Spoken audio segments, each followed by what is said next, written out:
today, we need a more authority in form of the East African Central Bank that can control. Because once you leave the respective member states to control their own monetary and fiscal affairs, sometimes they err. They end up borrowing where it's not necessary. They fail to control inflation, and yet we're talking about a common currency where we have maybe we shall call it East African shilling, and its exchange rate is the same across the region, and that you need to have a central authority that controls this. Now, for us to achieve whatever we want to achieve, we need to be intentional. We need to avoid delaying this integration, and this means we need well-researched bills. We've had cases where a bill is passed. I'll give an example of in Uganda. The ICT bill was passed, and after some time, court overturned it. There were issues. So we need well-researched bills, well-consulted bills, so that by the time they are passed, they reflect the needs of the East African wananchi. Because the other gap we still have, Mr. Calvin, is we have not consulted enough. The other core role of East African MPs is to carry out awareness. For example, if you go to your home area and talk to local people about the East African integration, I don't think they understand that the East African community exists and the benefits of us belonging to the East African community. So we have not done enough to make the East African community or integration matter become a citizen thing, as opposed to being held by the leaders and the heads of the state. Because this is important. Then it means that the local wananchi can push the idea, they can hold their respective members of parliament accountable to ensure that they are discussing issues of integration in the Ugandan parliament or in the respective member parliaments, and as equally pushing this idea so that we quicken the process. We talked about the issue of the summit. You talked about the judiciary, that is the justice court. We talked about the assembly, and then we talked about so therefore the summit, the council, the Court of Justice, and the Assembly, the Executive Assembly. Now, let's talk about the issue of the summit, the resolutions and the issues they come up with. Now, we have had challenges in Uganda and Rwanda. There's a time the CDF was very crucial in opening the border at Rwanda. But we had a summit that would meet and discuss on these issues.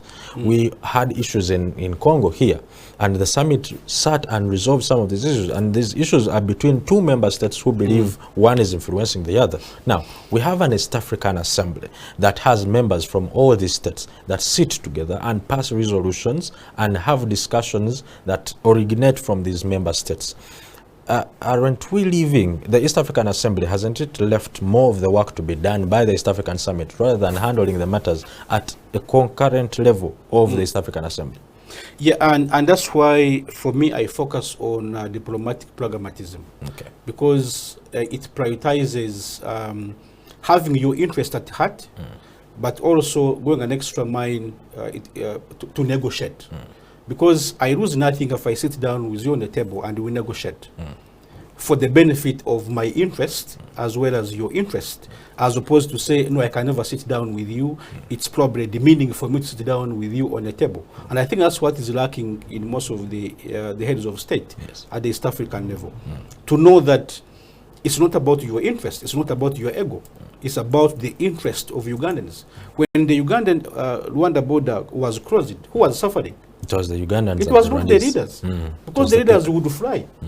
But the local wananchi who travel on buses were the ones who were suffering. Most of actually the food that is in Kisoro, the Irish Rwandese buy them, so there was a contention of we have so much we cannot sell to the people who always buy from us. I mean, from Kawale to Gatuna border is like maybe 45 minutes. Yes. So if there is a market the other side of Rwanda, people from Kawale take their merchandise and vice versa. So when you cross the border out of your ego and political differences, it's you know who is not suffering. It is the local wananchi. So therefore, as a leader, you've got to realize that negotiation is very key. You're not negotiating for yourself, you're negotiating for your people. And that's why I applaud General Muhoozi.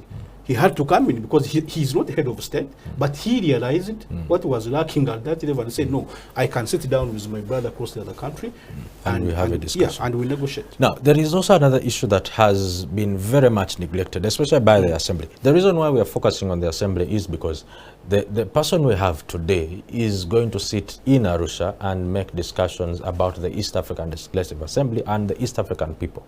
Now, Doctor, the other issue I was interested in is the East African envoy, who is now the former president of Kenya, who is Uhuru Kenyatta. Now, Uhuru Kenyatta has been fostering talks between Rwanda and DRC on the insurgencies that is happening in the eastern part of DRC, and we have not seen the East African Legislative Assembly come up to be very vocal on issues that are happening in Sudan, South Sudan, first of all, and the issues that are happening in Rwanda, between the Rwandan government and the DRC. Most of these members of parliament have looked at it as a contentious matter and left it for the summit to have a discussion on it. Not even the council, where the ministers of East African affairs have to sit, have talked about this matter. That still goes back to my point. Are we sending the right people to the assembly, or we are leaving everything to the heads of state? I think what we need to look at, and that speaks to the fourth pillar, which is the political federation. Okay. Because the political federation, beyond having same mature policies, is supposed to ensure regional stability. And for you to have regional stability, you need to have a force. We don't have a strong East African force. And that's why, as a person, if I go to the East African Executive Assembly, we need to urgently create an East African force that can pacify the region. If Rwanda wants to attack Congo or vice versa, they should know that there is a stronger force that can quell them down. Otherwise, as it is now, there's that impunity of saying, I can go attack you and nothing will happen to me. Yes. We need to empower our East African Court of Justice. Because if I have an issue, where do I go for justice? Is our East African Court of Justice strong enough to deliver justice to the East African, or we look up to ICC, International Court of Justice, International Court of Justice, as opposed to looking at our East African Court of Justice? So if a country knows that there are repercussions, stronger repercussions, and enforceable, they will think twice before they make any decision. But for me, that is the last resort. That's why, again, I'm prioritizing the diplomatic pragmatism. Can we sit down as brothers and talk before things escalate? Okay. And this is the role of the heads of state. Why do you sit down and see a brother attack another brother and you're not making it your business? Because an insurgency in Congo, an insurgency in Somalia is a threat to security in Uganda. Somalia is very close to Kenya. Exactly, Kenya and Uganda. And what happens in Congo, what happens in Somalia should be our business. And that's why I want to applaud President Museveni. We've seen him sending troops to Congo, though sometimes criticized. We've seen him sending troops to Somalia because he knows, as a historical, he knows the importance of pacifying Somalia and the importance of pacifying Congo. So regional peace has been one of the most important pillars for the president-elect and the president of the country by now. And he has fostered peace. We have seen him invest in AMISOM. We have seen him send troops to there is an operation still ongoing, Operation Suja, that is in the East African, in Congo. And I think Lieutenant General Mahanga was heading it. Now it is headed by another person. Now, we have the diplomatic pragmatism is a very important thing, especially when it comes to the East African Federation and the East African community as it is now. I want us to go to the sector of labor and agriculture. When you look at our 2026-2031 and the National Development Plan 4, I think, it looks more at agribusiness. And some of the challenges we have had as Uganda is on the agriculture sector. We had issues of our maize going to Kenya the infratoxin. We had issues of our milk being so surplus. We had issues of our rice not going to Tanzania. Tanzania saying we produce, Kenya saying we have enough maize, we have ugali, and now the only thing we have left is milk. But now even the milk was not going out of the country, and we had to find alternative market in Algeria, leaving the East African community. Now, you as a contestant and a vision bearer for what the East African cooperation would look like, what are some of the solutions you would put on the table to foster the implementation of protocols? Because we have protocols, economic protocols in place, but they're not being implemented, and we are facing the challenges down here as businessmen. How are you going to make sure that the implementation of the protocol is put in place so that we can all achieve as an East African community? So that's why I talked about empowering our East African Court of Justice, because once you sign a protocol, a treaty, you have agreed with the terms and conditions. Yes. If there is, if you break any section of that agreement that you signed, you are supposed to be taken to court because it's a violation. Now, if you look at the East African Customs Union, and I think it is Article 12 that talks about elimination of all non-tariff barriers. Yes. Non-tariff barriers are kind of unofficial or structured taxes that countries impose under the guise of protectionism. I mean, if you wait for me to reach at the border between Uganda and Nairobi, I have loaded my merchandise of beans, and you're telling me, oh, they are not up to the standard. Where did I buy these things? I bought them in Uganda. So why do you wait for me at the border to tell me such a thing? But also, how authentic? How authentic is it? Is it authentic, or you're using it just to... It's a political tool. It's a political tool to control what comes into your country. Yes. So if I ascertain that my beans are okay, but you're hiding under aflatoxins, yes, then I should be able to take you to court for compensation. Because if you stop me at the border and my maize are destroyed, my beans are destroyed, who compensates me? Okay. It should be you. If you proved in the court that indeed my beans were okay, but you stopped me, I take the East African Court of Justice for compensation. And have seen our traders losing this money. But however, it is important when you talk about the sanitary and phytosanitary regulations. I think it is the responsibility of member states to ensure these standards. Okay. I mean, when you're driving along tarmac roads, you see people drying cassava yes, and beans across the road. On those highways. Do we have agricultural extension workers in villages? Don't we have them? We have them. Who is guiding our farmers from the time they plant agricultural products, from the time they harvest, store, and sell, to ensure that certain guidelines, sanitary and phytosanitary guidelines, are followed, so that we ensure that the things we have on our market, because we need to be very careful. The fact that you have opened the borders does not mean you bring junk into my country. We need to somehow ensure certain standards. Yes. And we need to go back. I think at the East African level, we need to put in place strong measures that ensure that the respective countries can provide this guidance to our farmers, to ensure that by the time things are on the market, they fulfill certain basic standards. That's where now my question goes, Doctor. We have a Uganda National Bureau of Standards here.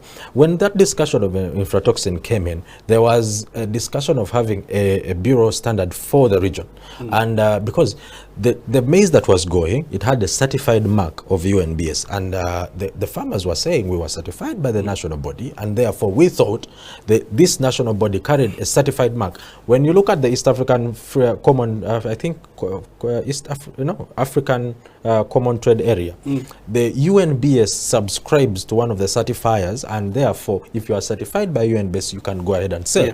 We saw the same issue in South Sudan when our agricultural produce was stopped at the border. Bit of it was security, but another bit of it was also certification. Now, is it time that we as ministers of either agriculture and trade in the area sit down and come up with a policy where we can have one certification body in the region that can be like, okay, if Kenya has certified something, we can go to Kenya and we check independently as a region that this is up to standard. Because some of these products, when they are refused in Kenya, how sure they are going to be accepted in Congo, or sorry, in Nigeria, in Algeria, far away from the region? So is it time now to have a different mindset other than UNBS, another regional body that can oversee some of these things? Yeah, I think that's why we're talking about harmonization. So in that case, we need to have a common certifying agency that everyone can trust. Otherwise, if you're saying as Rwanda you have your own Bureau of Standards, me who is from Uganda might not believe in your processes. Yes. Because these bureaus go through processes to certify. There are bureaus that start with the farmer. Yes. You don't wait for me to bring the maize for you to certify, but you start with me and guide me on what to plant, on how to harvest, on how to store, on how to dry. Then you come with me, I certify. But most bureaus wait for you to bring the maize. Yes. They have no idea the processes you've gone through. So therefore, if I question your processes, I will be hesitant because I would know that probably because of corruption and other things, certain procedures are being faulted. So we need to have a common certifying agency that can be trusted by the... I'm intrigued by the discussion. You know, when you're sitting down and discussing with a man with full knowledge and full capacity like Doctor, and time is running so fast, sometimes you ask yourself what is really going on. Now, we also need to talk about the issue of which products we put to the market. I was having a discussion with some of the people who are into agriculture, and they're saying, in Uganda we are producing rice in Mbale, and there is also rice in Tanzania that is a lot. If you're producing maize here in Uganda, we have maize that is a lot in Kenya, and we have coffee here in Uganda, and we are trying to see, as members of the Legislative Assembly, how are you going to advise your member states to make sure that they are producing something the other member state is not producing, or putting it at a certain level where there is need for any other state that it does not have? What is that you're going to do so different that we have not seen in the former members of parliament? Yeah, I think earlier in Uganda we talked about agricultural zoning, because we have the same problem here in Uganda. You find that Eastern is producing maize, Western is producing, Northern is producing. They all end up in Kampala, and the prices go down. Yes. So the earlier conversation was, as a region, what is your greatest cash crop? If it is maize, concentrate on that. You go to the west, what is your major? If it's matoke, concentrate on that. So that at the end of the day, you can take the matoke to the east. East gives you maize at a higher price. And I think the conversation we need to have at the East African level is that kind of zoning. Yes. To say, as Uganda, what is your greatest export? Is it coffee? Is it maize? Is it beans? Is it milk? Is it milk? Capitalize on that. You go to South Sudan. What is your greatest export? So that at the end of the day, we don't have saturation of these products in the market, which end up, reducing the market. But however, let's not look at the East African market alone. Yes. Once you integrate, you're also looking at opportunities to export. So even if you're producing surplus, that cannot be consumed locally, then can be exported to other countries. But the certification becomes the key to ensure that our products are up to the international standards, and they can be exported. Now, the African Continental Free Trade Area is here, and there is an agreement in the African Union that signed all this. And as a region, we need to tap into this agreement, and we need to tap into what it can mean to the East African community. Now, we have the issues of unemployment in the East African region. The biggest number of the people living in East Africa are youth, young people. And still also our death toll now has reduced, and our life expectancy has increased to around 60, 75. Now, how are we going to tap into a continental free trade area, yet we have failed to solve issues that are so local, like unemployment and free movement of labor within the region. Let me first go back to the other core objectives of open market, of common market. The whole idea of bringing together all the East Africans into one market is to attract both the internal investment and external investment. Uganda, we're now, I think, coming close to 50 million. Yes. If you look at Tanzania, they are above 70. Yes. If you combine all the East African population, we are about 300 million. Now, 300 million people attract more investors. I always give an example. If you look, I don't know if you know McDonald's. McDonald's cannot invest in Uganda because our market is very small. Yes. If you look at their annual returns, yes, they are competing with the country, even more than Uganda as a country. So they can never invest here. But if you go to McDonald's and say, look here, we have moved from 50 million, we are now 300 million. Yes. They will come. And if McDonald's comes here and they invest in East Africa, it means revenue, it means employment. So just imagine if we attract like 5 of the McDonald's in the East African region. Yes. You create employment. But also, like what we talked about, the certification of our things, ensuring that we begin producing for the international market. We should stop producing for the local market, for the East African market. We should, and of course, the other focus should be as the East African heads of state. Now they need to strengthen the international cooperation. When you go to China, to US, to UK, what conversations do you have? Do you invite them to come and invest? Or do you look for market for our locally produced products? Doctor, there is a very interesting question that I want to ask you, and it is in line with our association. Do we still need ambassadors in Kenya, in Tanzania, in Sudan, or we can have you members of parliament being our ambassadors at the East African level? Once we integrate, then there will be no need for these ambassadors.